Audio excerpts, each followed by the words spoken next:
Hi friends, இன்னைக்கு Karthigai Deepam serial episode செம்ம விறுவிறுப்பான கட்டத்தை போயிட்டு இருக்கு. சாமுண்டீஸ்வரி செம்மையான ஒரு முடிவு எடுத்து ரேவதியை ஏமாத்தி கல்யாணம் பண்ணி வைக்க பாக்குறாங்க. இது கொஞ்சம் கூட யாருமே எதிர்பார்க்கல. ஏன்னா ரேவதி கிட்ட போயிட்டு ரொம்ப எமோஷனலா பேசுறாங்க. இந்த பாருமா, நம்ம ரெண்டு குடும்பமும் இவ்வளவு நாள் இத்தனை வருஷமா பேசாம இருந்து பிரிஞ்சு போயிருக்கு. அதனால இதை ஒண்ணு சேர்க்கறதுக்குன்னா உன் கல்யாணத்துக்கு மட்டும்தாம்மா, கார்த்தியை நீ கல்யாணம் பண்ணிக்கமா அப்படின்னு சொல்லி வேற ஒரு கார்த்தியை சொல்றாங்க. அதுக்கு உடனே ரேவதி, ஓ இந்த கார்த்தி தான் அப்படின்னு நினைச்சுக்கிட்டு, சரிம்மா உங்க சந்தோஷத்துக்காக நான் கல்யாணம் பண்ணிக்கிறேமா அப்படின்னு சொல்லி ரொம்ப எமோஷனலா பேசிடுறாங்க. சாமுண்டீஸ்வரிக்கு எப்பாடே இந்த கல்யாணம் முடிகிற வரைக்கும் அந்த கார்த்தியை இந்த பக்கமே சேர்க்க கூடாது அப்படின்னு நினைச்சிட்டு போறாங்க. ரேவதி உடனே செம ஹாப்பியா போயிட்டு ரூம்ல இருக்காங்க. ஆனா இது ரோகிணிக்கு செம பயமாயிடுச்சு. ஐயோ வேற கார்த்தி நினைச்சிட்டு இந்த இவனை பிடிச்சி கல்யாணம் பண்ணி வைக்கிறாங்களே, இவ வாழ்க்கை வீணா போயிடுமே அப்படின்னு சொல்லிட்டு ரேவதியை பார்க்க ரூமுக்கு வராங்க.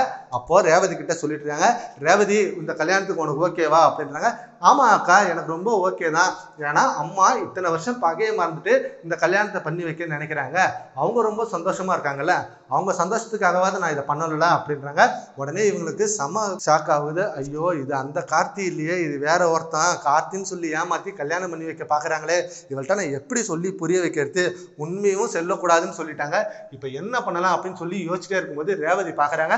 என்னக்கா என்ன யோசிக்கிற, எதா இருந்தாலும் என்கிட்ட சொல்லு, மறைக்காத அப்படின்னு சொல்றாங்க. அதுக்கு உடனே ரோகிணி, இல்ல ரேவதி இந்த கார்த்தியை பத்தி உனக்கு ஒண்ணுமே தெரியாது, அதான் யோசிக்கிறேன் எப்படி உடனே ஓகே சொல்லிடுறேன்னு. ஏன்க்கா, அதான் நான் 6 மாசம் டைம் கேட்டிருக்கல, 6 மாசம் கழிச்சு தானே கல்யாணமே, ஸோ இந்த 6 மாசத்துல நான் அவரை பத்தி தெரிஞ்சுக்க போறேன் அப்படின்னு சொல்றாங்க. உடனே அந்த நேரம் பார்த்து சாமுண்டீஸ்வரி பக்கத்துல வந்துடுறாங்க. ஜன்னல் வழியா பாக்குறாங்க. ஆஹா இவ வேற இந்த காரியத்தை கெடுத்துருவா போல இருக்கு, இவன் ஏன் தேவையில்லாம அவன்கிட்ட போய் சொல்றா, நான் வேற கார்த்தியை வச்சுதான் நம்ம இந்த கல்யாணத்தையே முடிக்க போறேன், இந்த கார்த்திகை காமிச்சு அவளை ஏமாத்திடுவா போல இருக்கு அப்படின்னு நினைச்சிருக்காங்க. உடனே ரோகிணி சொல்றாங்க, அதுல நீ கான்பிடென்டா இருக்கல்ல, 6 மாசம் கழிச்சு தானே கல்யாணம் பண்ணிப்பா அப்படின்னாங்க. ஆமாங்க கண்டிப்பா 6 மாசம் கழிச்சு தான் நான் கல்யாணம் பண்ணிப்பேன், இந்த கார்த்தியை பத்தி எல்லாத்தையும் தெரிஞ்சுப்பேன், நம்ம குடும்பத்துக்கு ஓகேன்றதுனால தான் கல்யாணம் பண்ணவே நான் ஒத்துக்கிட்டேன், 6 மாசம் கழிச்சு தாங்க கல்யாணம் அப்படின்றாங்க. ரோகிணி அப்படி நினைக்கிறாங்க, ஓகே இந்த 6 மாசத்துல எப்படியாவது அந்த கார்த்தியை கொண்டு வந்து நம்ம காட்டிடணும், ஸோ அவர் தான் இவர் கல்யாணம் பண்ணணும், ஏன்னா நம்ம குடும்பத்தை எவ்வளவு கழிச்சு இப்ப நம்ம யாருன்னே தெரியாம வெளில நிற்கிறாரு, அவரை விட்டுட்டு இவ வேற யாரையா கல்யாணம் பண்ண போறாள் அப்படின்னு நினைச்சிட்டு இருக்காங்க. ஆனா சாமுண்டீஸ்வரி எப்படி இந்த பிளானுக்கு எடுத்துருவாங்க.